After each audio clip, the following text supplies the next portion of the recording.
BNP মহাসচিব মির্জা ফখরুল ইসলাম আলমগীর বলেছেন, Saint Martin issue নিয়ে সরকারের আচরণ দাসসুলভ। বিষয়টি দুঃখজনক উল্লেখ করে তিনি বলেন, কতটা নতজানু যে মিয়ানমারের মতো দেশকেও কিছু বলা যাচ্ছে না। 16 জুন সংবাদপত্রের কালো দিবস উপলক্ষে শনিবার জাতীয় প্রেস ক্লাবে আলোচনা সভার আয়োজন করে বাংলাদেশ ফেডারেল সাংবাদিক ইউনিয়ন BAUJ এবং ঢাকা সাংবাদিক ইউনিয়ন DUJ। এতে প্রধান অতিথির বক্তব্যে বিএনপি মহাসচিব মির্জা ফখরুল ইসলাম আলমগীর বলেন, সেন্ট মার্টিনে বেশ কিছুদিন ধরে কেউ যেতে আসতে পারছে না, অথচ সরকারের কোনো বক্তব্য নেই। বিএনপি মহাসচিব বলেন, 16 জুন শুধু সংবাদপত্রের জন্য কালো দিবস নয়, প্রতিটি দিনই এখন পুরো জাতির জন্য কালো দিবস। তিনি দাবি করেন, জাতির এমন ঘোর অমানিসা কখনো এসেছে বলে মনে হয় না।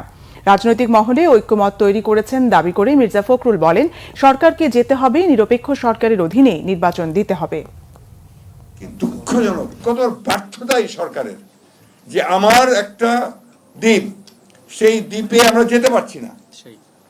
সেই দ্বীপে গেলেই আপনার অন্য দেশ থেকে গুলি করে মেরে ফেলা হচ্ছে, মেরেও ফেলেছে।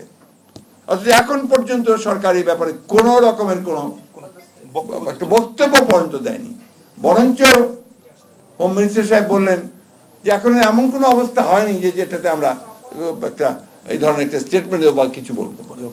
এই যে নতজানু, মিয়ানমারের মতো একটা দেশকেও কিছু বলা যাবে না,